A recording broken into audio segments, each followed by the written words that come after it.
Yeah, there are many people that I've worked with and heard from who have both Crohn's or ulcerative colitis who have found improvements when they make dietary changes, either to a carnivore diet of just meat and organs or an animal-based diet like you did with meat and organs and fruit and stuff. And, you and I talked a little bit about Gordon Ryan, this preeminent, grappler, and I know he's having some gut issues too. And so hopefully, he'll hear this podcast or, I think that people with these GI issues should know that there are dietary things that could be very powerful for them. It's awesome to hear that it certainly that yours got so much better with intermittent fasting, but that also that you've been feeling good with your poops on this diet too. Yeah. I mean, I feel great.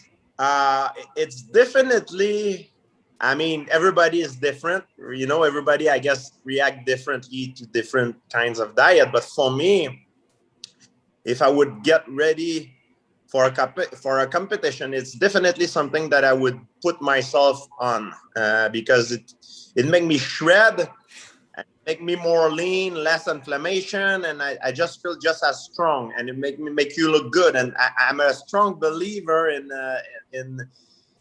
that. If you think you feel good, it make you. If you think you look good, it make you feel good, then you do good. So it has a lot to do with the emotion as well, how you feel inside, and it can have an effect on your performance. Absolutely. I reposted the photo of you on my Instagram today, and somebody commented, man, like George looks better than 75% of the active, UFC roster, when they're in between fights. And I know you're still training. You're a lifelong martial artist. So how did you feel over the last month when you were eating this way in your training? I know you've been, training some martial arts as much as you can in Canada. How did that feel? It feels great. One thing I feel that when you don't eat processed food, sometime after a training, you'll feel like, for example, tendonitis and stuff like that, little injuries, that nagging injury that can come back on, like because of the inflammation. And I didn't feel that way during my diet, and I'm someone that normally I love to eat a lot of sugar, fast food, and I don't eat very well. What I think saved me is the fact that I'm training really hard, and the fact that I'm doing time restricted eating and prolonged fasting.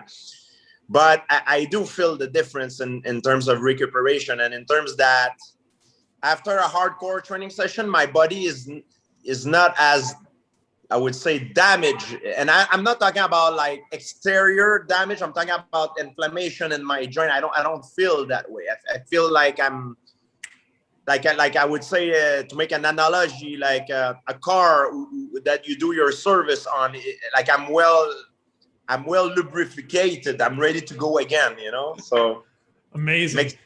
It make you feel good. How much do you weigh right now? Right now, I lost, I would say, about, if I compare my weight that in the morning when I wake up, I would say I lost about 4 pounds. I'm about four pounds lighter than I'm normally is. Normally I used to be 184. Now I'm about 180 when I wake up in the morning. But I'm just as strong, and I would say I truly believe that. I think unfortunately, because of COVID, I wanted to go in a scan to see the result, but I can't because everything is closed here in Canada. But I believe that the weight that I've lost is mostly water retention. Probably connected with the inflammation or something like that, like we were talking about. Now, a lot of people will be familiar with an animal-based diet who are listening to this podcast, but tell us about what you ate over the course of the month.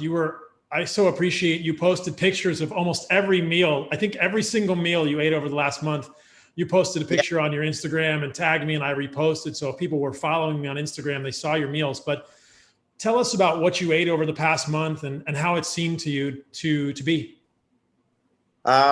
A lot of people, when I've started that diet, told me that it was crazy because, to me, if I would not have took the time to read your research and when you what you talk about, it would sound crazy to me too, because I'm born and raised with the idea that, yeah, I grew up on a farm. I always eat animal, but also there's a lot of veggies, and it's a very, I've always been told that, oh, eat your veggies, it's very good. And so it's the first time I try something like this.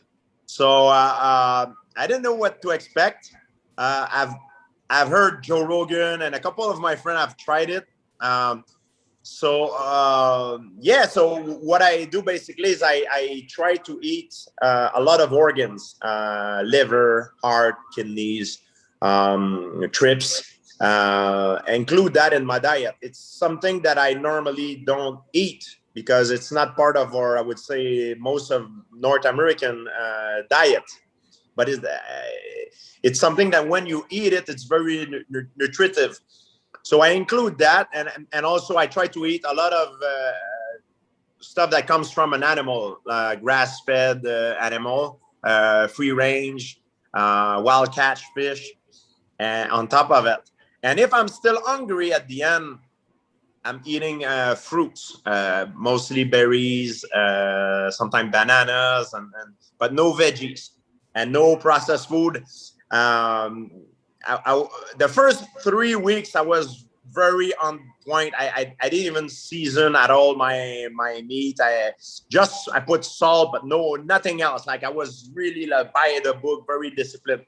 The last week I would say I loosened up a little bit because I like to put spice on it, but I was very I didn't exaggerate. You know what I mean? I was very disciplined. But the knowledge I've gained from that diet is that I'm gonna incorporate that to my everyday's life. Of course, I'm not gonna be as rigid as I was for the first 3 weeks of that diet, but I'm still gonna incorporate organs, meat. I'm not gonna eat veggies anymore. I don't think I'm gonna eat fruit, but I don't think I'm gonna go crazy on veg. I might go eat pasta two times, eat cakes, chocolate, but I'm gonna definitely be more aware of what I eat. And I think I'm very happy I've done this. You know, I went to one extreme to the other.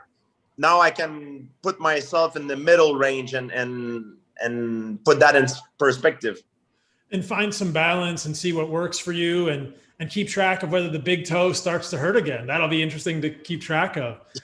That's right. That's right. Exactly. I am someone who loves to eat. I got addiction to sugar, fast food, processed food. It's very bad.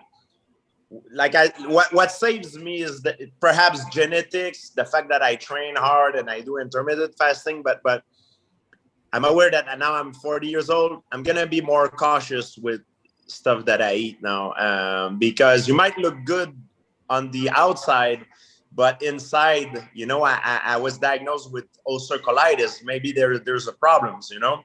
So I have to be aware of that, and the fact that I've tried a diet really opened my eyes and into a lot of stuff that I need to take in consideration.